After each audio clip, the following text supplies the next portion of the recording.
Talk about service. So Joey from Japan Auto just dropped off the new engine for the E30. Very happy, so we're just going to strip her down, get her up onto the engine stand. Okay, so this is the flywheel that I'm going to use with the new engine for the E30. Now, to make this work with the new engine, I have to do one job, which is this lump of metal. I have to take it down so that from the ring gear to the outside face is only going to be 1/2 mil. This is so it can actually fit.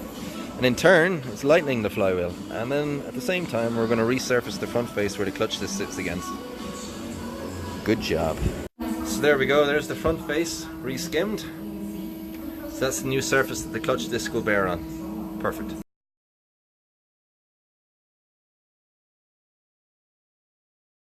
Okay, so she's set up in the lathe now for the second cut. So we're going to take this material right back to the ring gear. Maybe leave 1/2 mil. And that's it.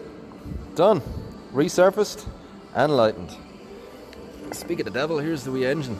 So we're just cleaning her up at the minute, degreasing and whatnot. And we're working on the little Triumph, is up on the stands, starting to go together now. And the E30's back on the ground. Everything's coming along quite nicely in her. Just putting everything back in. Taking absolute care not to scratch any of the beautiful paintwork. Oh yeah, we're getting there. Alright, check it out. The wee engine for the E30 is coming along just nicely. Tomorrow I'm going to dress it up with all new parts. The Nissan engine and gearbox, fully rebuilt, sitting in the Triumph Spitfire. Just measuring up for custom mounts, etc, etc. Soon E30, soon you will have a heart. Well, I'm so Alright, we're getting down to the final stages of the E30 conversion. I'm just working on the brake system at the minute. We just installed the new brake booster. Here's the original. And for size comparison, as you can see, the new one is a lot smaller. Now, the reason for this is the new engine, the intake manifold would hit off it. So this is a Renault Clio unit, and I've used this in past conversions and even my own E30 track car. Works perfectly, if anything, better than the original BMW. Now, there's only a couple of small little modifications that you have to make, including the clevis inside where the pin draws through. You have to drill that out to 10mm and extend this rod by 22.5mm. And your original master cylinder from the E30 will bolt straight onto this. Job's done. So, just in the middle of putting the engine together for the E30. Dressing it up, as one would say. That's looking quite nice. So I'm just putting a new set of plugs in it. Rocker cover still to get sprayed, but the engine should be ready to go in the car by the end of today. Righto! Doing a wee bit of E30 nighttime wiring.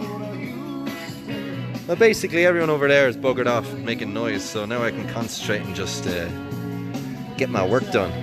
What I'm after doing, I then wrap it with self-amalgamating tape, which basically, as it gets hot, it forms and closes on itself and creates a good seal.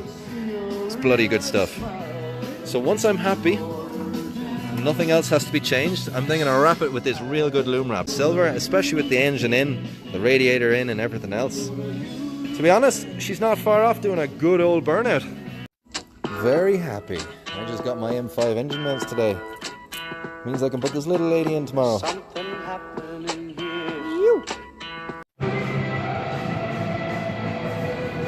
Righto, so with this E30 being an older style BMW, and me after fitting a newer BMW engine in it, there's a lot of customization needed. I'm now working on the exhaust system. So as you can see, I've got one header on, I've cut the flange off, mainly because if I left it in the stock position, it'd be hitting off the steering shaft. So I have to manufacture this pipe to come around the shaft and meet the flange roughly around here. Fun and games. It's been a crazy hectic week so far. So I'm working on the E30 again. This is the engine harness out of the newer BMW that I modified to fit the original E30 socket.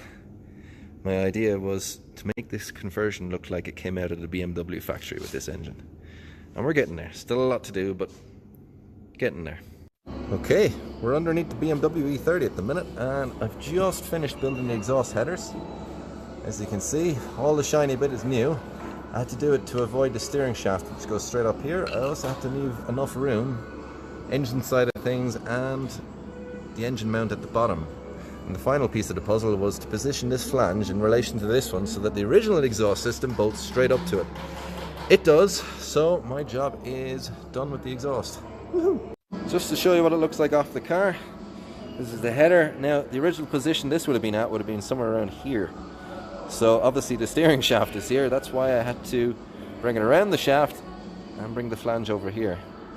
Now, it's funny because these aren't even going to be used when we go turbo. They're only going to be on the car for maybe a month or two, but at least it's a good job that's been done.